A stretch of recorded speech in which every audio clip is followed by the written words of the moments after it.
Today, we're going to be talking about everything there is to know about tofu.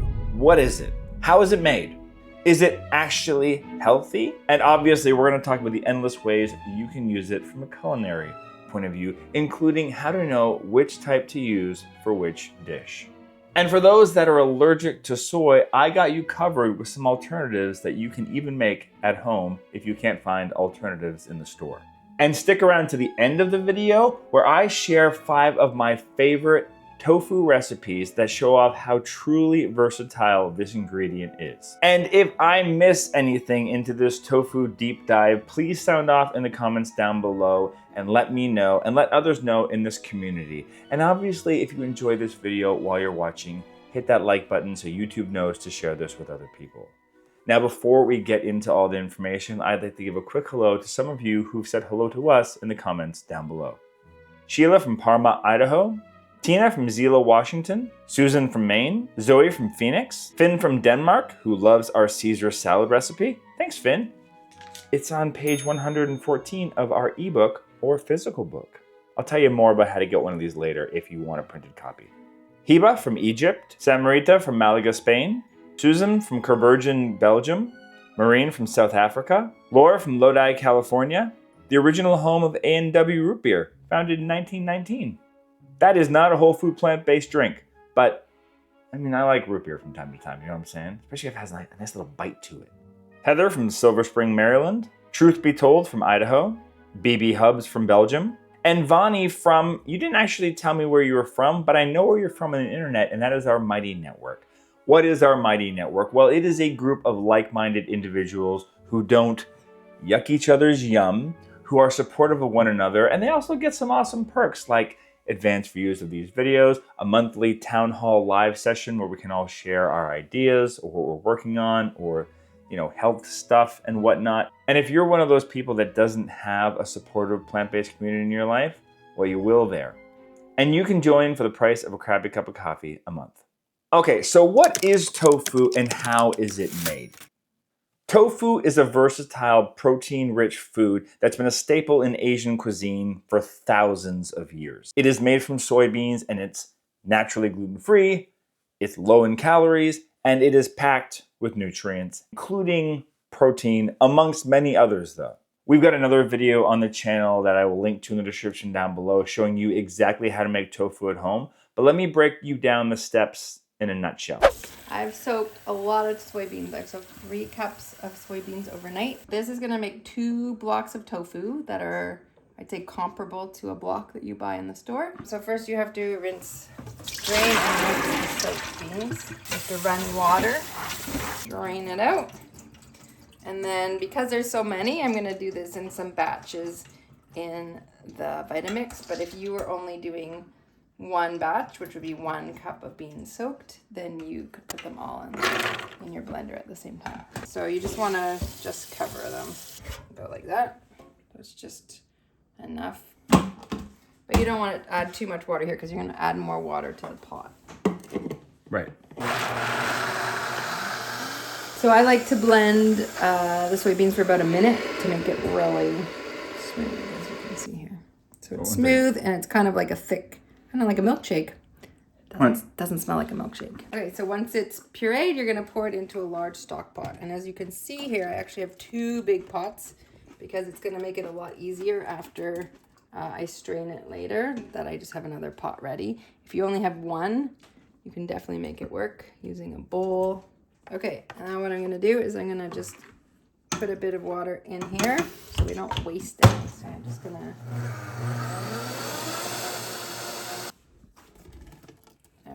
So now you're gonna add water, and because I started with so many beans, I'm actually gonna add 12 cups of water. So if you started with 1 cup of soybeans that you soaked, then you would add 4 cups of water. So for every 1 cup you soak, you're gonna add 4 cups of water. So I soaked 3 cups, so that's how you get 12. What I could have done, I'll start it now, is I actually could have put the 12 cups in, so while I was blending, the water would already start to heat up, and that would save you some time.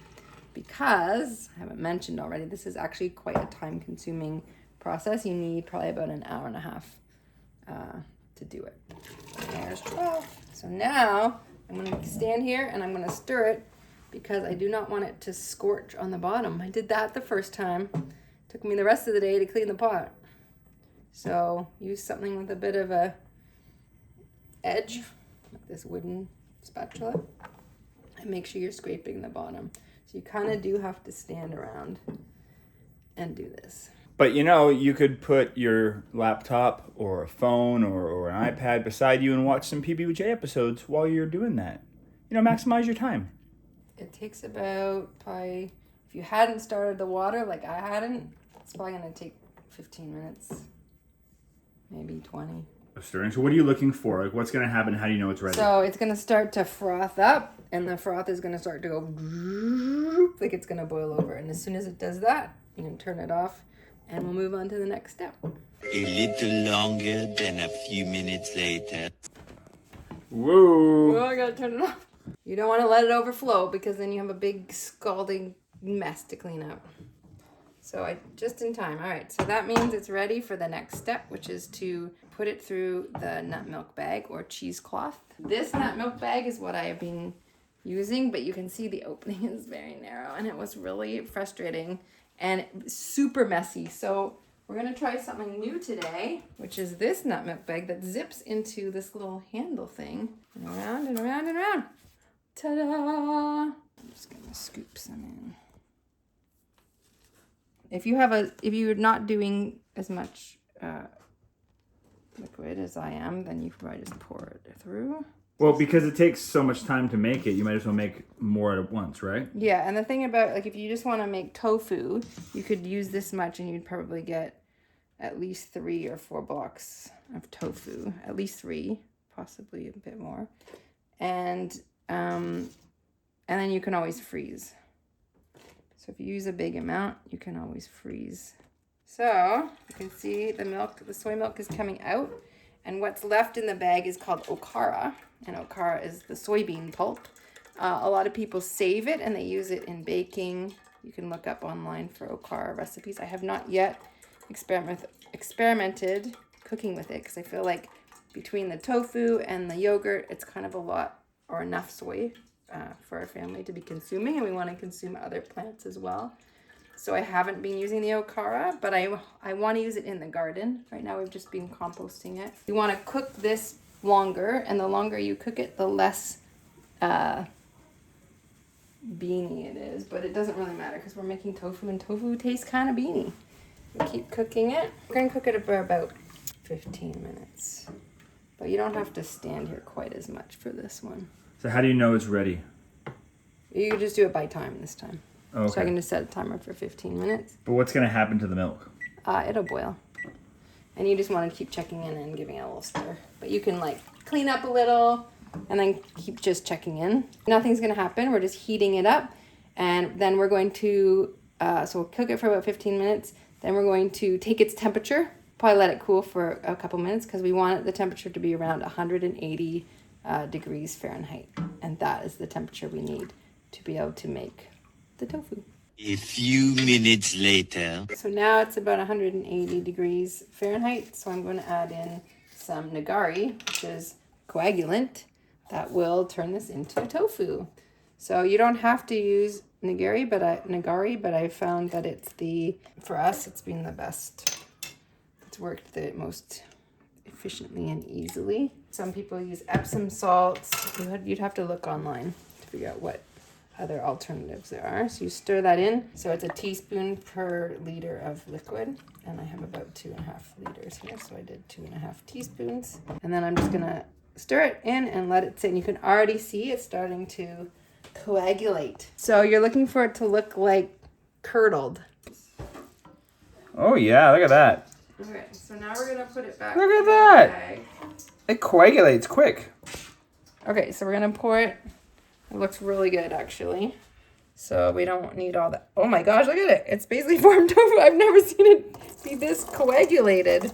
It's gonna be some good tofu. So you pour all the curds through.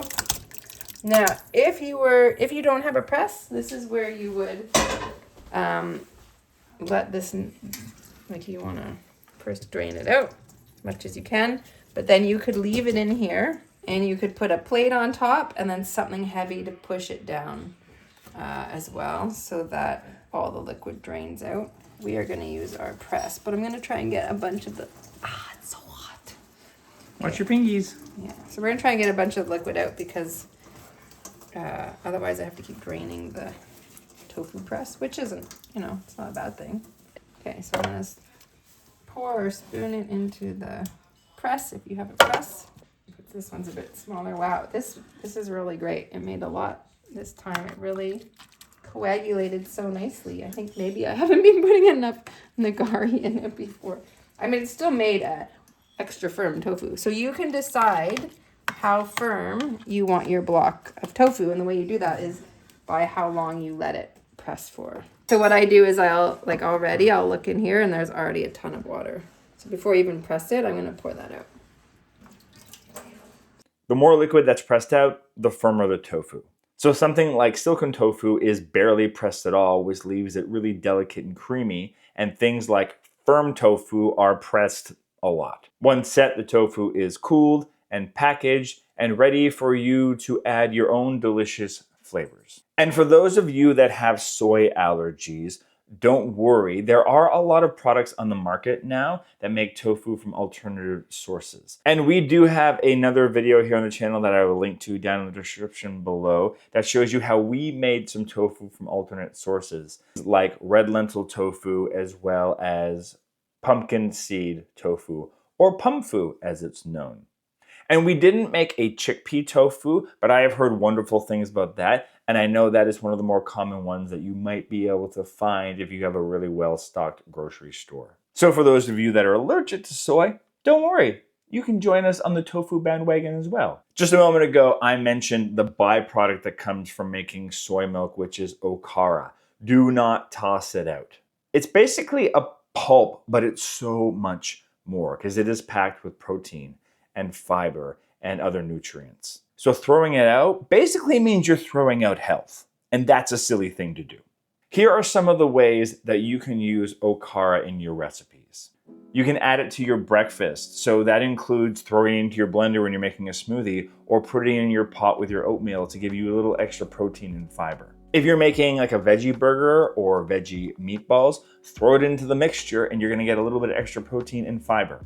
Doesn't hurt with the texture either. You can bake it into things like muffins or pancakes to give you extra protein and add a bit of moisture. You can use it as a thickener in soups and sauces. And I haven't done this yet, but I've seen other people lay it out flat on a baking sheet and toasting it to make breadcrumbs. And I know that people like friends of the channel, Kathy Hester, like to use it in their Ninja Creamy recipes to add to their ice cream, dairy-free ice cream mixtures. So not only does using your Okara reduce some food waste, but it also gives you a little sneaky little nutritional boost. I realize I didn't actually show you how I use Okara in recipes, so if you want me to do a video on that, let me know in the comments down below, and maybe I'll cook something up for you. Get it? Cook, because it's an ingredient. We're gonna move on now. So before we get into all the different ways that you can use tofu in recipes, let me just quickly clear up some of the common misconceptions when it comes to health and science. So look, I am not a doctor or nutritionist. I'm just a nerd with a laptop. And if you question any of the things I'm about to say, I have links down below that have all these cited scientific journals and articles that I read to help me with this information. But what I've done for your viewing pleasure is I've kind of condensed that all into, easy to ingest little tidbits. And if you want more information, by all means, check out those links down below.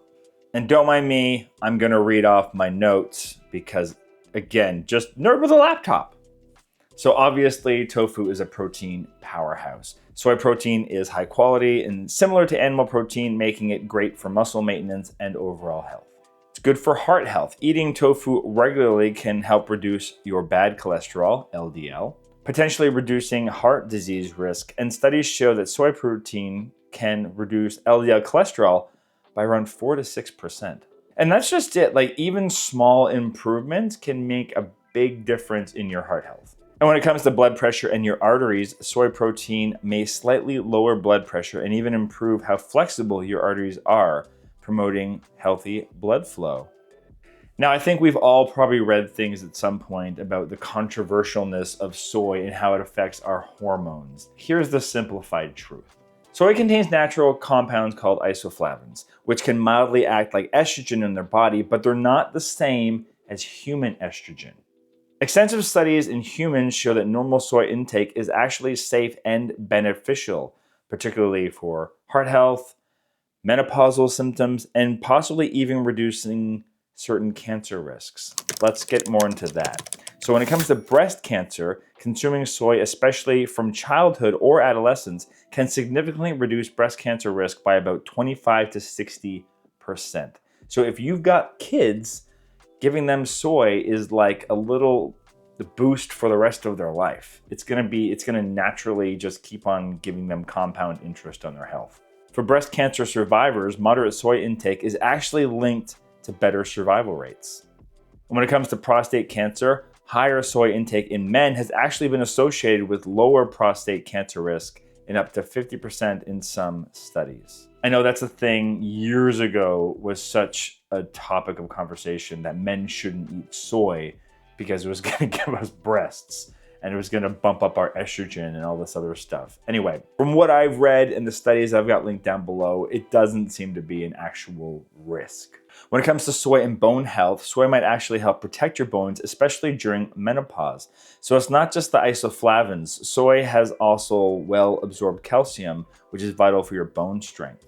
When it comes to kidney health, for those that are at risk for kidney issues, swapping out animal protein for tofu might help protect your kidneys by reducing the stress on them, which is especially beneficial for those that are managing diabetes. When it comes to mental health and menopause relief, the soy isoflavones can also help reduce depression symptoms, especially in postmenopausal women. Speaking of menopause, soy can also reduce your hot flashes significantly if consumed in amounts equivalent to about 100 grams of tofu per day. When it comes to brain health, recent evidence actually suggests to possible benefits to memory. So that is still something they are testing and working on, but it might improve your cognitive function. When it comes to your skin health, soy also shows promise in improving skin health by increasing elasticity and reducing wrinkles, making your skin look healthier. So if you've been hesitant about soy health-wise, I hope this clears up some of those things. And again, if you want more information on anything I've just talked about, got the links down below. Now, for those of you that are new to using tofu as an ingredient, I know what you're probably thinking. You walked into the tofu section of your grocery store and you see all these different varieties. You've got soft or silken, you've got medium, medium firm, firm, extra firm, super firm. What are all those different things?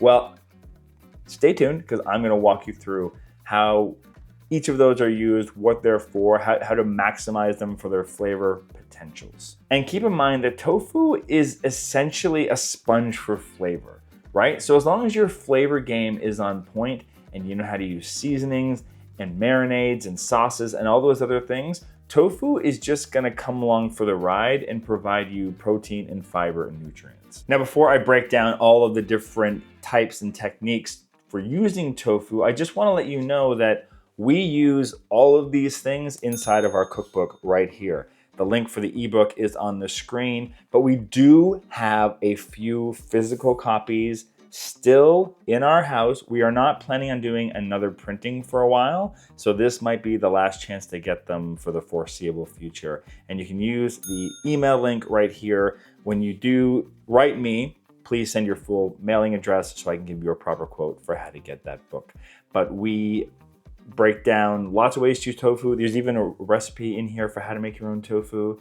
And the recipes that I'm gonna show you later on in the video are all in this book, plus many, many others. So let's break down all the different types of tofu. Let's start with silken tofu.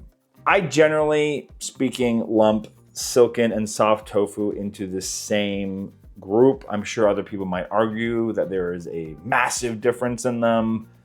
I don't know. And even when it comes to the shelf stable ones, I don't know. For me, they all more or less do the same thing. Let me know in the comments down below if you disagree. Silken or soft tofu is velvety smooth, and it is perfect for using in things like smoothies or like custards or puddings for dessert. I've seen recipes where people use it for vegan mayonnaise or other cream-based salad dressings. And on that note, this is just a really great base for sauce in general. So if you want like a rosé pasta sauce, mixing that with tomato sauce, or if you want to make like a creamy Alfredo sauce that's like garlic based, that's a great use for that as well. And for those that are looking for egg replacement in their baking, silken tofu is perfect for that as well, along with a lot of other options that I've talked about in other videos. And if you want to use that as a replacement for egg, I would go with around 3 tablespoons per egg. When it comes to regular or medium tofu, you're going to find that it is still a pretty delicate tofu, but it's slightly firmer than soft or silken. It's the kind of tofu that you will see in miso soup in restaurants. So you can cube it, but you got to use a really, really sharp knife because it's delicate. It's also the kind of tofu that some people might want to use for like a tofu scramble if you want a really, really soft tofu vibe. I mean, I like to use a firm tofu for tofu scramble, but you do you.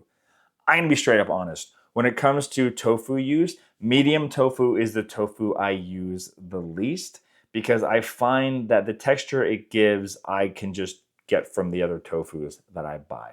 Let me know in the comments down below if you are a medium tofu lover and how you use it, because I almost never buy it unless the grocery store is short on the other tofus. Now we're gonna get into the firm varieties. So your standard firm tofu is definitely cubable. It's firm, but it's still easy to break apart. It's kind of the perfect tofu if you want to absorb marinades and other flavors. That said, all tofus will do that, so don't think that this is the only one that can. And on that note, I know one of the big questions people often ask is, do you need to press your tofu? Personally, I like to press mine. I usually only do it for like 10 to 20 minutes, and I kind of get it out and start pressing it while I'm getting the rest of my ingredients organized. Worst case scenario, you can just take it out of its package and press it down with like some kind of a cloth or paper towel just to remove the excess moisture. I've seen people like Derek Sarno just grab it and squeeze it out like a sponge. You can do that too. And when it comes to marinating it, I'm sure you could do an extensive study where you marinate it for 30 minutes or overnight to kind of determine the flavor difference.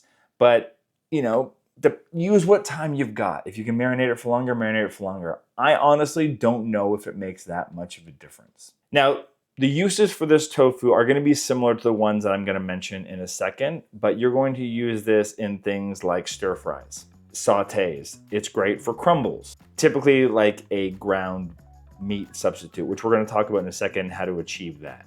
It's great for cubing, for pan searing, and it's the kind of tofu that I typically prefer when I'm making like a tofu scramble. Now, this is the tofu area where you can start really experimenting with texture and flavor. And a lot of the things I'm going to say here about firm tofu will also apply to extra firm and super firm tofus as well. I think a lot of us, when we started eating tofu, we just would cut it into cubes, like triangles or little squares. Personally, I find that's the most boring way to eat tofu. And I also think that it doesn't necessarily maximize its, the way it absorbs flavor or also just the texture it gives. If you want to get a really, really meaty texture with tofu, when you bring it home from the store, put it in the freezer, still in its package and that little liquid that's inside of it. And then when you're about to use it, take it out and let it thaw on the counter. Or what you can do is pop it into a pot of boiling water and just rapidly boil it for a few minutes. And what that's going to do is give it just like an extra spongy, meaty-like texture. The boiling is optional. You don't necessarily have to do the boiling. But if you're using tofu in like a raw tofu kind of recipe and you're not allergic to tofu, but it gives you kind of issues in its raw forms, doing like a flash boiling might potentially help you with that. I prefer to rip my tofu into chunks these days as opposed to cutting it up because I find those little ridges you get inside it help to absorb sauces and marinades a lot better. I also find that it creates a meatier-like texture. And particularly if you're going to just like air fry it or bake it as is, sprinkle a little bit of cornstarch on top because it's going to help get that little extra crust on top of it. Now, whether it's cubed or torn or crumbled or grated, which is one of my favorite ways to do tofu now, just take it to like a box grater and get little shreds that are similar to like a pulled pork. What I love to do is I love to make kind of like a wet rub, like a marinade, using spices and stuff like soy sauce or tamari. And then I will just coat it all in that delicious little liquid, and then I will air fry it or bake it. And I like to overdo it. I like to get it to the point where it's kind of a little, not crispy, but like really, really chewy. Because what's going to happen is when you add it to your dish, and I've done this to make like a clam for a clam chowder, or beef crumbles and whatnot. And when you add it to your dish that has some liquid in it, what it's going to do is it's going to rehydrate a little bit. So it's not going to be dried out, but it'll give it a little extra texture that is more meat-like for people that are looking for something like that. So then you're probably asking, so what does extra firm tofu does? It does all the things I just mentioned with firm tofu, but it does have a little extra substance to it. So if you want to have more firmness, extra firmness, some might say, sorry, it's going to help you with that because it just starts off with a little less moisture that you need to draw out from it. This is the kind of tofu that is perfect for cubing, for kebabs, for grilling, anything like that, where you don't want it to fall apart when it's in its own structure. Now, I don't generally find this in the grocery stores that I go to, but maybe you do. So if you can find the super firm tofu, it's going to do all the things that I mentioned with the previous ones, but the difference with it is that it tends to have a higher protein content, and it's also pre-pressed, which gives it minimal moisture. I'm not entirely sure, but I think it's often found in freezer sections as well. For those of you that use super firm tofu, let us know in the comments down below where you find it and how you use it, because clearly it's not something that I'm super proficient in. And now the recipe section of this tofu deep dive. These are 5 recipes that are some of my favorites that I picked because I think they really show off just how versatile this ingredient is. And they are also all available in our ebook or the physical copy if you want to get that there. And the first up is a breakfast, which is one of my daughter's favorites. It's a custard toast. My breakfast most mornings is some form of grain with a protein source and fruit. And usually that takes the form of oatmeal or granola. But today I'm going to show you how you can make something that has all those components, but it's like having dessert for breakfast. It's a plant-based custard toast. Normally I would use silken tofu, but apparently there's a shortage right now. So I'm using medium tofu, which I would normally never use for anything. And we're gonna blend that up with some protein powder. This is about a half a scoop and a half a teaspoon of tapioca starch. And because this is medium tofu and not silken, I put a little bit of plant milk in there, just a little smidge, just to help loosen it up a bit. If you're making this for kids and they don't love the taste of your protein powder, you can just leave it out. Yeah, nice and creamy. So the next thing we're gonna do is get our toast ready. This is some sourdough I made, and it's a little on the staler side, which is okay because we're gonna make it into some kind of a toast. Push down on the sourdough so you can create a little bit of a well, and it helps flatten the base of the bread too, so it has a bit more structure on it. While this is happening, you should preheat your air fryer to around 400 degrees Fahrenheit. We're gonna take that tofu mixture and we're just gonna spread it on top. The sourdough bread here is a bit on the smaller side, so I might not use all of my mixture, but a thick layer is great. And now we gotta top it. I'm using fresh berries. You can use whatever you want. If you wanna put dried fruit on here, that's great. You can put nuts and seeds, and I'm gonna make this a little extra desserty by adding some chocolate chips. This is actually a pretty good post-workout breakfast, especially if you leave out the chocolate chips. So we're gonna pop that on, place it inside our air fryer basket. We're gonna put that on for at least 5 minutes. You want it to brown on top. You'll see what I mean. Oh, yes, yes, yes. Look at that. The silken tofu gives me a bit more of a sheen, but this is still browning up nicely. This is exactly what I'm looking for. Let's cut into one of these. The creaminess inside. It's so good. It's not too sweet. It's got this amazing texture between the crunch of the bread, the silky smoothiness of the tofu, and then those pops of sweetness from both the berries and the chocolate chips if you're using them. It really is like having dessert for breakfast, and it's almost like having a bit of a Danish. This is great because it's packed with protein, so it's a guilt-free breakfast that feels like you're having dessert. Smash this into your face this morning. Now this next recipe comes together literally in minutes, and it's the perfect kind of thing for a sandwich or a wrap, or you can even just toss it in vegetables and greens and eat it that way. And what I like about it is you can use like a firmer tofu to show off kind of a different texture of tofu that you might not be expecting. Now this is a raw recipe, so if you are one of those people that I mentioned earlier that has an issue with raw tofu, consider steaming it first before you do what I do in this recipe. So it's a little extra step. If you've watched the show, you've seen me make a chickpea salad sandwich, but today we're gonna do one that's even closer to its meaty counterpart. It's good.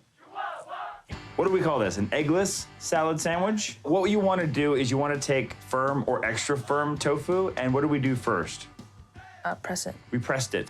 So what I'm gonna have Ephraim do is just start to break it apart, and you can make this pretty small because you want it to be like the consistency as if you took a hard-boiled egg and mashed it up. So while he's doing that, I'm gonna make the mixture that's gonna make this really, really taste like eggs. What I've got here is just under a half a cup of unsweetened plant milk, a half a cup of soaked cashews. This is what's gonna give it that really nice fatty flavor. Now we're gonna add our seasonings.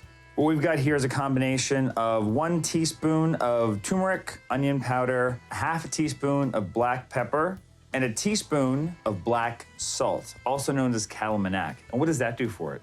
Makes it taste like egg. Yeah, it's kind of sulfury, but when you mix it in together, it's really, really nice. Oh, I can smell the black salt. Right? Yeah, as soon as you smell it, you're like, oh, that smells like farts. Like farts in a good way. Like, you know how your own farts smell good, but someone else's doesn't? This smells like your own fart. He's not wrong. So we're gonna put in 2 teaspoons of Dijon mustard and 2 teaspoons of maple syrup. Now, we're gonna blend up this mixture.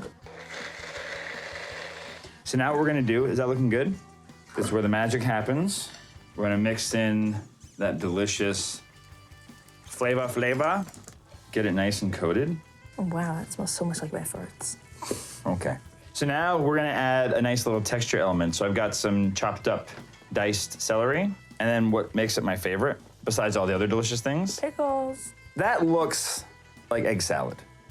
So let's make a little sandwich. Let's put a slice of tomato on the bottom. Just put it on all messy like.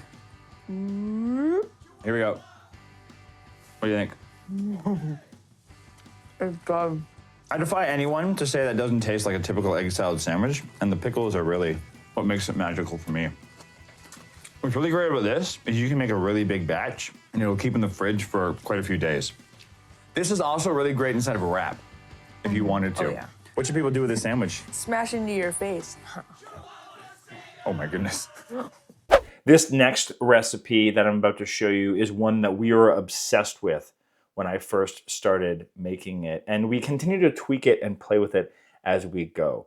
It's almost a one-pot meal.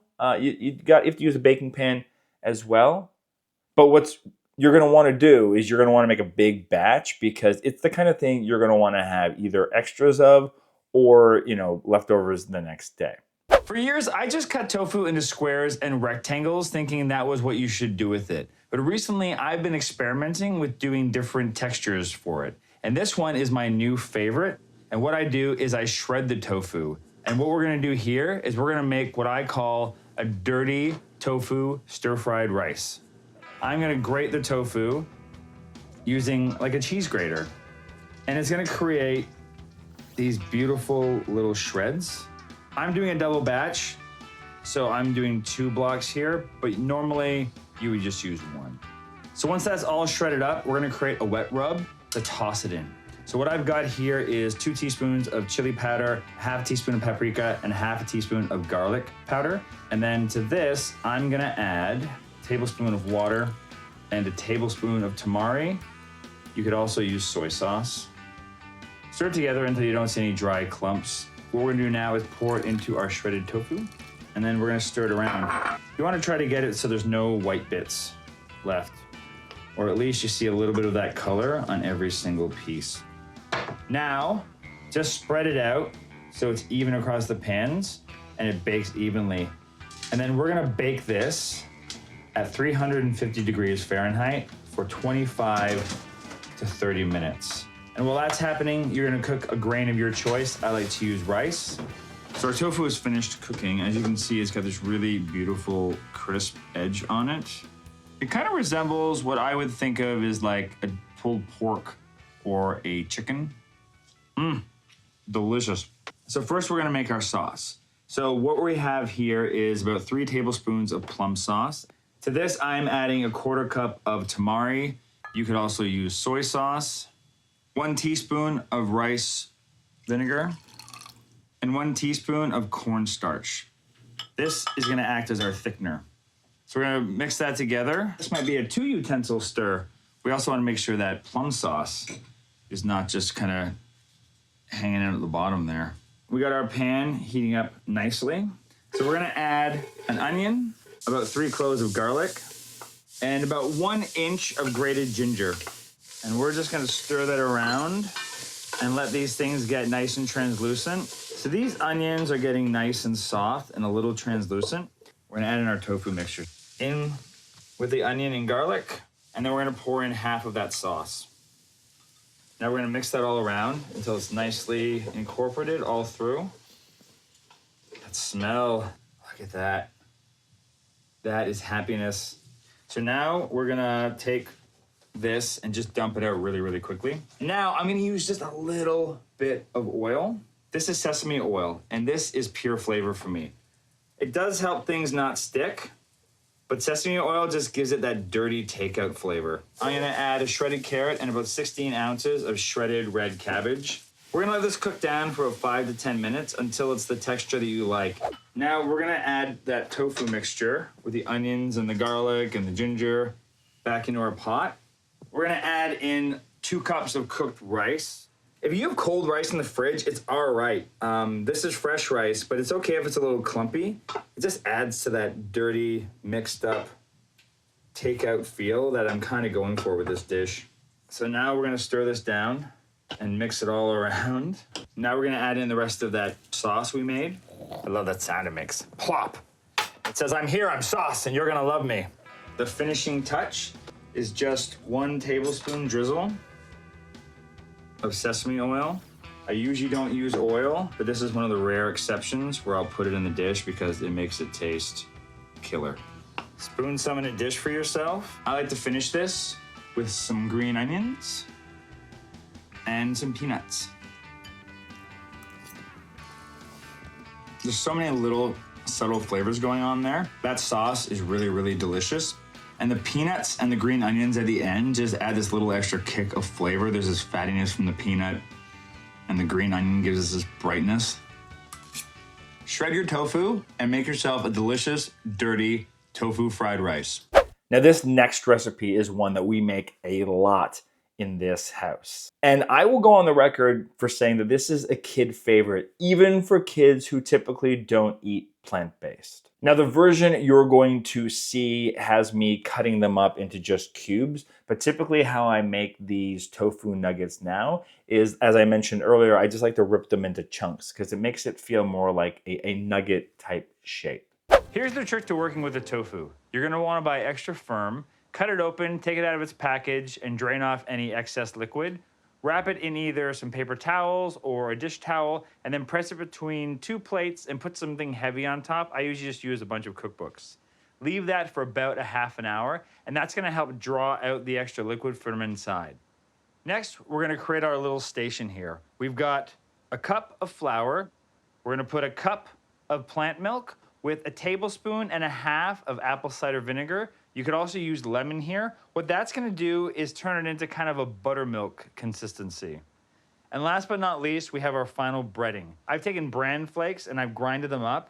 I've also got a mix of spices in here. I've got nutritional yeast, oregano, paprika, garlic salt, and a little bit of salt. You're gonna take one of your nuggets, put it into the flour, Get it nice and coated. Dunk it into the milk, into the topping. We're gonna pop these into the oven at 450 degrees for 25 minutes, and we're gonna flip these halfway through. And here are the tofu nuggets. Feel free to use whatever topping you want on these things. I like mustard, ketchup works just fine, whatever you want. Even on their own, they're pretty good. They even got a little bit of a crunch. And then it's just surrounded by this crust of deliciousness. These are the kind of things that go very fast in my house. Who doesn't love a nugget? And for the last recipe we're gonna feature here is my wife's favorite dessert, which is also in our cookbook, and it's known as Woolies Chocolate Dream Tart. Now the version you're about to see does use non-dairy chocolate chips, so it's not entirely whole food plant-based, but I have modified a version of the recipe in the cookbook that does make this whole food plant-based. So if you wanna be really, really strict about that, use the recipe in the cookbook. For dessert to really tick off all the boxes, it has to be decadent. And this is one of my wife's favorites. So we're gonna start off making a nut crust. Today I'm using peanuts, but you could use pecans or walnuts or anything you wanna use. With around 1/4 cup of sugar. I like to use coconut sugar. And then we are just gonna pulse that until it's nicely combined and crumbly. You have to be careful with peanuts because they can turn into peanut butter really, really quickly, and we don't want that. So now we're going to add about 1.5 tablespoons of coconut oil, and then just a pinch of salt. And you can avoid this if you want to, but I like to put in just a little bit of chili powder, about 1/4 teaspoon. And then we are just gonna pulse that again until it's combined. So we're gonna scoop this into a tart pan. If you have one with a removable bottom, that's kind of ideal. So we just wanna press that down in so it just kind of forms the basis of a crust here. So this is looking pretty good. All the nooks and crannies seem to be filled in. Next, we're gonna make our chocolate mixture. We're gonna take about 520 grams of silken tofu or soft tofu. We're gonna put that into our food processor. We're gonna add just like a pinch of salt and a teaspoon or a capful of vanilla. Whir that up. So we're gonna wanna mix this just until it's nice and smooth and combined. All right, that's looking good. Next, we are gonna add in about 2 cups of melted chocolate chips. All I did was just put 2 cups of chocolate chips into this bowl, put it in the microwave in 30-second increments, and just kept on stirring it until it was nice and smooth. So after we pour in that chocolate, we're just gonna mix it all together. Scrape down the sides if you need to as you're going along. That's looking pretty awesome. Okay, next, we're gonna pour this into our pie shell. We are gonna put this into the fridge or freezer for at least 20 minutes to an hour. So this has been in the freezer for about an hour or 2, and now is the moment of truth. I don't know if this is gonna pop out nicely. I've got a false bottom pie tart. Let's see. It worked! It worked!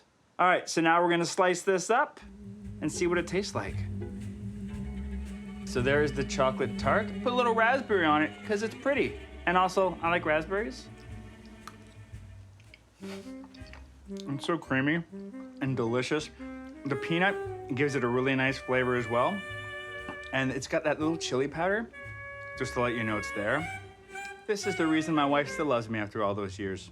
If you made it to the end of this tofu deep dive, thank you so much. Hit that like button to let YouTube know to share this with other people. Let me know in the comments down below if there's anything that I missed or that you're confused about.